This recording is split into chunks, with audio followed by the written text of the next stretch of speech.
What is good, you guys? SGG gang, baby. We are back with another Reds rebuild here. And you can see the season's going from to quickly going towards worse. And hopefully we're looking to turn it around here today. Got a couple critical situations to go ahead and get us up to the draft. We will be getting into the second first-year player draft of the series here in today's episode.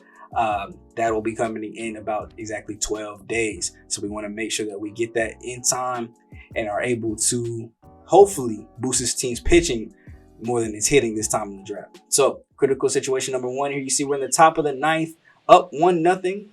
1 out. We got Lucas Sims, the all-star closer from last year, trying to go ahead and shut down another game, getting Bryce Harper to strike out.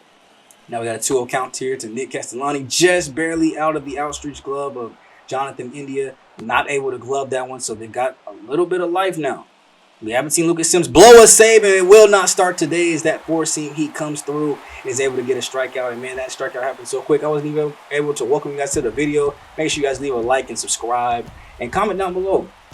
Who would you guys like to see me go after in this draft? Go ahead and try to put predictions down. What position group do you guys want to see me draft? Don't skip ahead and try to, catch me slipping. Just let me know what you guys want to see. So here we go. Down 7-6 this time. Joey Gallo trying to make a ninth inning comeback. 2 outs, runners at first and second. First pitch he sees, he chops this one right over to third base. And just like that, that ball game was over just as fast as the first one. And so far here in Philly, it's not looking too good as far as turning that record around, as we ended up losing that series 1-2 and going to a series against the Dodgers. Once again, top of the ninth, runner at second, 1 out, and we need to make a comeback. Now, Matthew Nielsen was coming up to hit. I wanted somebody a little bit more clutch to try to get this hit in, so I go get Tyler Stevenson. He's not performing that bad, and he has historically been good, so I'm hopeful that he will start to catch fire again and maybe get up near that 280, 290, maybe even 300 range. Well, here today, he sends this one deep out to center field, and it's far enough to go ahead and try to tag up. Throw will come in all the way to third base, be offline. Now we've got the tying run just 90 feet away. Jose Barrero didn't have anybody else clutch, and we've seen him come up clutch before. 2 for 3 so far on the day. So we've had a good game, full count. Pitch coming in, and he chops this one right over third base. If he can beat it out, we tie up the ball game. Throw goes over. Just like that. That is another ball game that we were unable to take. Of course, this is the Dodgers, though. I don't know if we're quite ready yet to compete with this type of team. And that's okay. We're going to get there. It's going to be a slow rebuild. We're going to get there eventually. Hopefully here in the next 1 to 2 seasons. As you can see here, we lost the first 2 games. The first game we lost 9-0. Only getting 3 hits. No extra base hits. And Castillo, once again, 4 earned runs. And then Gutierrez with 3. They're still giving up big totals. So they're inconsistent. They'll have a game where they're doing good. Then they'll have a game where they're just struggling. And here you see Cesar Hernandez. Pulled hamstring. We'll have to miss 1 to 2 weeks. So we'll put him on the 10-day injured list. And we'll have to come in and change the lineup. That means Jose Barrero will go ahead and get the start with no DH. With the DH, we'll go ahead and just bring in Donovan Solano and keep him in that 3-spot role. But now we go up against the Pirates in a 4-game series. And it looks like we were able to evenly split that one. No critical situations through that. You see a 12-9 victory here. 15 hits on both sides, but you can see Granger with an RBI, Aguilar, Gallo with 2, India with 4, Nelson with 2, Aquino, Moustakas. It was an RBI party all up and down the lineup. It's hard not to be when you score 12 runs and 7 of them in 1 inning alone. Castillo this time, still a bad start, 4 1/3, 7 earned runs. But Gutierrez this time had a great outing. 2 2/3, no earned runs, which I can't be mad at. And then we get a trade offer here. Tyler Wade at shortstop. It's considered one of our weaker positions. But I don't think it's that weak to where I would want to go ahead and give up Mike Moustakas for Tyler Wade. I have looked at the idea of putting Moustakas on the trade block. This is obviously not going to be our year. He's 34 years old. Maybe move on from him, get some more cap space. And maybe get a better prospect. But that was not the trade that I was about to make. Now we get into a series here against St. Louis, the last one before the draft. And it's once again Brudasar Graterol, who we did trade for with the Dodgers earlier this season, trying to close out the game. This is deep center field. Senzel will go back, but all he can have to do is look up. Paul Goldschmidt walks off the Cincinnati Reds as the St. Louis Cardinals take this game 4-3. His 12th home run of the season. And yeah, wow is all I can say too. I am stunned off of just a quick outing there. He gets the ball that he wants to hit, takes it to the deepest part of the park, basically out in center field, and walks off the Cincinnati Reds. Box score. We did see Barrio get his 3rd home run of the season. Tyler Mahaley had a good start, 6 1/3, 2 runs, only 1 earned. So it's another error coming in. Our defense has looked a little shoddy too as well, as Colin Moran was in at 3rd base, getting 2 errors. But we'll go into the draft this time, and I've alluded to it. Our big focus in this draft has been pitchers. That's been what I've scouted the most of, especially lefties. I don't feel like we have a whole lot of lefties that are good in the organization right now. And with us having the 8th pick, the 7th pick in the competitive round, and then the 5th pick, I think it looks like for the rest of the draft, we should be able to go ahead and get some good picks here. Actually, my 8th pick for the rest of the draft. So we do have 5th and the 2nd. I don't know what kind of happened there. I don't remember trading for picks or doing anything to get one, but one of my top prospects ended up going 1st overall to Baltimore, James Kerr. I know he's a closing pitcher, but obviously I'm not afraid to use my closing pitchers as setup men or middle relievers. He was a lefty that was 80 overall potential. Also, you see Wayne Kang there, 80 overall potential. Willis, 80 overall potential. Rena. I looked at all these dudes as possibilities for us to go ahead and get, but y'all got tipped before us. So our options right now are Kurt Weiss, 80 potential, 65 overall. Should be ready for the major leagues in 2025, or Josh Worth, a little bit farther ETA, 80 potential still. He's actually a lefty. Unlike the righty, I knew I wanted to try to get somebody that was left-handed that could be good. So I went ahead and go with Josh Worth here, man. He's our 1st overall pick in this year's draft, and I have high hopes for him. Good lefty, high potential. We'll see what that potential actually looks like when we get around to actually signing some players. And some other people I was considering with that pick, Rich Paul, Ed Bridges, Roger Littlejohn was possibly my thought if I was wanting to go back and get more fielding. You see Kurt Weiss ended up going there 16th to Minnesota, so we won't have the opportunity to double up on those picks in the competitive balance round at all. And then also here, reliever Hunter McGraw, lefty, 70 potential. I was looking at possibly getting with this competitive balance pick. So with those two out of the way, I'm still looking reliever. Got Pete Palmer, who is a lefty, 70 potential as well. MLB ETA in 2027, had a high strikeout per 9 total, which kind of drew me to him. Maybe a little bit more than Carlos Vasquez here. His numbers were all about average, and stamina was actually pretty high with decent velo at the scouted mark. But at the end of the day, I think I went with Pete Palmer here, mostly for that strikeout per 9, which I need if you're going to come out the bullpen. I need you to get a lot of strikeouts. We don't really need pitch to contact when you're coming out the bullpen. You're pitching 1 inning, maybe 2. I need you to at least be able to strike out 2-3 people in those 2 innings. Now, 3rd pick here, we got Anderson Espinoza, another starting pitcher that we're possibly looking at. I go ahead and just take him. He had good ratings, good velo, good control. I felt very comfortable taking him. Even though we did take 2 starting pitchers last year, we took them in the later part of the draft, so they didn't really have much potential. So I want to get some higher potential people there. Now, going back into the field, you can't ignore it. Elroy Kelly here had very good fielding scouting. Very good fielding projections at 75 and 80. And we've seen just now our 3rd baseman, we're getting a lot of errors. So I went ahead and picked him up in the 3rd round. Maybe a defensive and power type of 3rd baseman, hoping he really can come in and make an impact maybe in a couple years. You got Darren Taylor here, who's supposed to be ready by 1 or 2 seasons from now. I feel like that was very good to get into our bullpen. And then with our very last picks, I think he does only go 5. We're looking here at Jimmy Bautista, 75 potential, righty. Should be ready in 2027, and he just seemed like the best possible fit here. Obviously, I got to do a better job of scouting fully, or at least a little bit, so I get a little bit more accuracy on these, especially here late in these drafts, because obviously you're just kind of hoping and going off the potential and hoping that you actually pick something good. As we go after another reliever here, Walter Raymond, another lefty. I told you we were pitcher focused in this draft. Now that ends the draft session. You can see here 87 potential and 90 potential for Worth and Espinoza, the 2 starting pitchers that we got with the 1st and 3rd picks. Everybody pretty much, has decent potential. Everybody's above 70, a couple 78s. Pete Palmer's at a 75. Now, the thing that's kind of struggling is where their overall is right now. You see Josh Worth here is a 57, but he's got 83 stamina. He's got to work on the strikeout per 9 and hit per 9.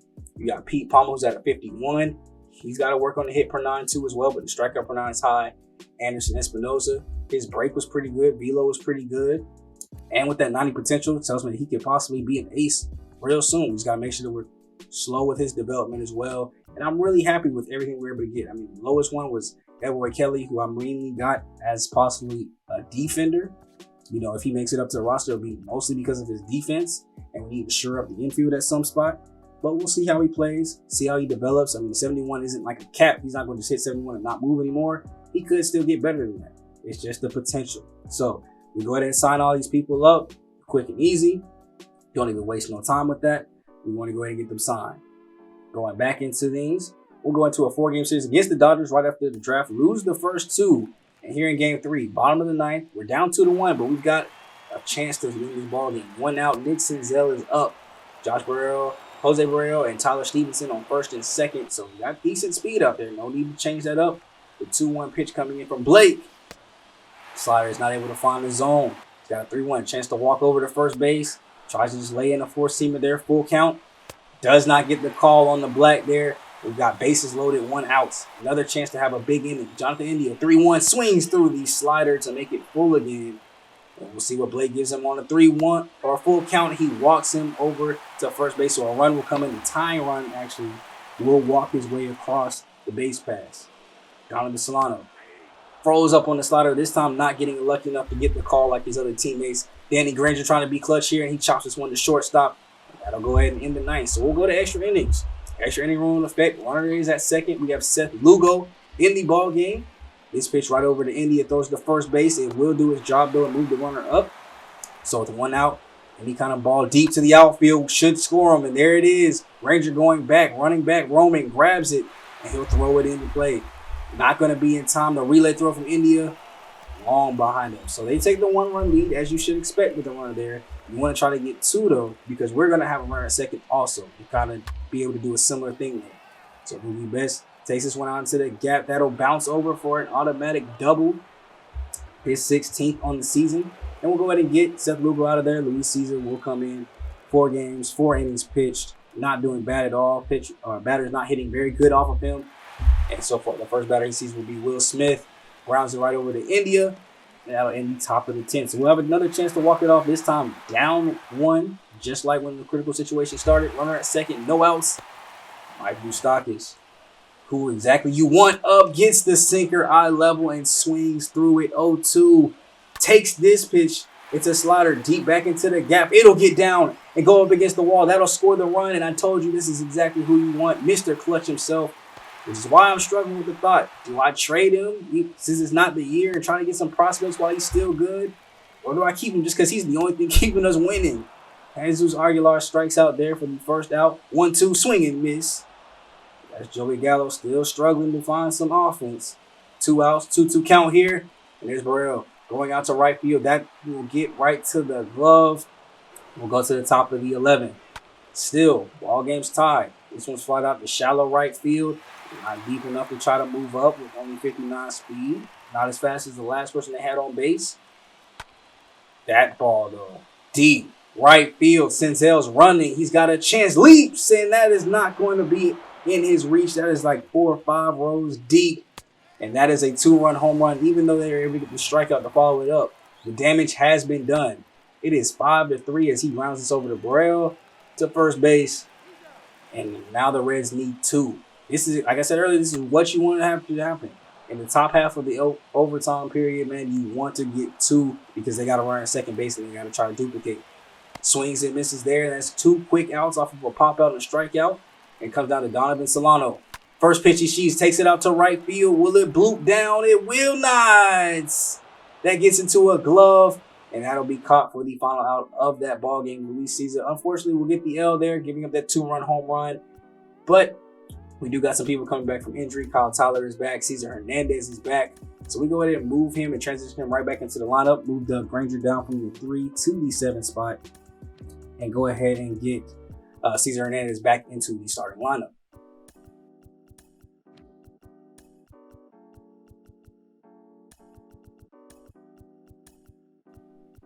Also moving Kyle Tyler back into the starting rotation. He's only made 1 start this season. 6 2/3, 9 strikeouts, looked pretty strong. So there's also another possibility that could come up late in the season. We'll see. September call-ups. I don't know if it'll be enough time before that point comes up that he would be considered to come up. But as we go ahead and get into the 3-game series versus the Met, let's slow it down, get into this one a little bit. Luis Servino is coming in, 12 starts, 4-7 record. ERA shot up a little bit to 4.32. But still been one of our more consistent pitchers. In this one, we're doing a player lock with Cesar Hernandez. He just came back from injury, so let's see if he still got it. Runner at second base, 1 out. This one's going to be taken deep out to left center field. Glove it, not enough for him to move up. And he's been the cornerstone of this offense too as well. I mean, Boustakis has been the most clutch for sure, but Cesar Hernandez has been a steady bat right in front of him, giving him plenty of RBI chances. And this one's taken out deep into the right center field gap. getting solid contact in this first game back, and that is a home run. We were down 3-0, make it 3-1 for the Big Red Machine, and Cesar Hernandez coming back from injury, already showing that he is very important to us getting victories.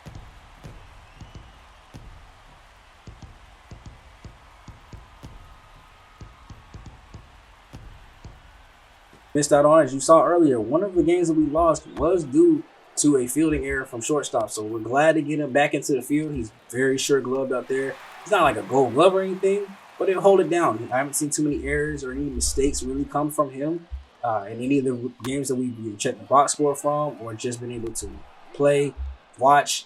He hasn't committed too many errors and been pretty clutch. Now we lose game 1 here, 5-1. He was only able to basically get one hit, that solo home run, which accounted for the only run we had this game. His third of the season, 15th RBI. But can't really blame it on pitching too much. We got to get some more offense. In game 2, we explode back with that offense, 12-5 here with their victory, 12 hits for our offense. And now this is what happens when the offense wakes up a little bit. We get a lot of hits, and we're actually driving them in across. You see 5 RBIs for Cesar Hernandez here, 3 for Mike Moustakas right behind him. So those boys are working in perfect tandem to make everything happen. He got a home run, and Moustakas got 2 of them things. As Castillo goes 5 innings, 2 runs, only 1 earned to lower that ERA a little bit. Gutierrez, you see, he also went in for 3 innings, no earned runs. These are the reasons why I'm still inconsistent. I'm inconsistent about wanting to bring them down because they're inconsistent about wanting to bring the ERA down. And we go into the final game of the series, man. This Mets team is, pretty all right. 33-29. Obviously, we're 19-44, so the season is slowly slipping out of our grasp.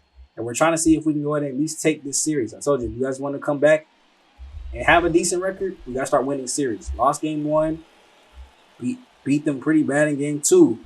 Now we got to come back in game 3 and show up. And for this one, we will be going into a player lock version with Mike Moustakas, Cesar Hernandez, right-hand man, his evil twin, you can so to say, batting .252, but 13 home runs, 40 RBIs, with everything he's been able to do for this team. Second year being basically the team MVP.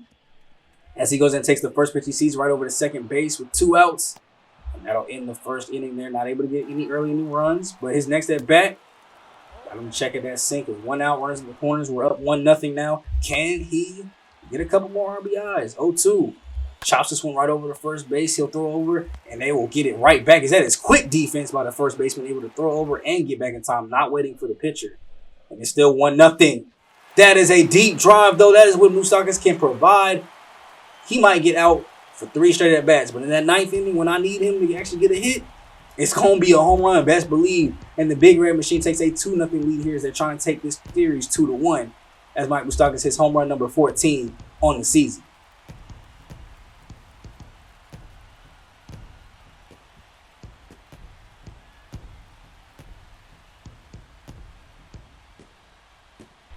Now we got a full count here, 2 outs, bottom of the 8th. We're up 3-0, but we love insurance runs deep out the right center field. It'll hit up against the wall. Moustakas is trucking along. That 20 speed is moving like a dump truck, and he's in the second base. I mean, the throw was offline to help him out a little bit, but that'll be double number 12 on the season. 3-0 count here to Jesus Aguilar. He'll walk on 4 pitches. Let's try to bring some runs across. Joey Gallo, 3-0 count as well. And he'll walk. It'll be bases loaded. Carlos, what are you going to do next? Throw. This is chopped over to the outfield. It will be gloved. Plenty of time to get underneath it. But that'll be all we need there. They almost bounced back with 2 runs on the top of the 9th. We were able to go ahead and get the victory, though, here as we win the series 2-1, win this ball game 3-2. And it's all thanks to that boy, Mike Moustakas. If he hadn't hit that solo home run, who knows what would happen. Eliza Hernandez went 8 1/3 for us. You see Granger actually got his 5th home run, too, as well. But giving up an earned run there. And then Sims got the final 2 outs, giving up a hit. Ultimately, probably resulting in one of those runs coming across as well. But there was an error from Sims and India. So who knows who was at fault for that second run. That's basically, though, where we will end today's video off. We were able to go ahead and get through a large chunk of games. We finished up the month of May, got into the second ever draft, and went ahead and went through about a week of June. So next time out, we'll probably try to get through the rest of June, get closer to the All-Star break, and see if we have anybody else participating in the festivities. If you remember last year, Lucas Sims was our only All-Star, and we had nobody in the home run derby. Maybe we change that around this year. Maybe Mike Moustakas can hit enough bombs to get in. Maybe we get some of the players that are able to get into the All-Star game. How clutch and amazing would it be if Doug Granger, the rookie, was able to go ahead and get to the All-Star game. But we'll have to find out and wait for that to be in the next episode. If you guys are enjoying, leave a like on your way out. Comment things that you think I should do, maybe some trades that you think I should make ahead of the trade deadline. I'm open to any and everything as long as it makes sense. We might make that move. So enjoy you guys watching for so much. It's me, your boy GM Smooth, aka SGG, the King of Games, and I'll catch you guys in the next video. I'm out.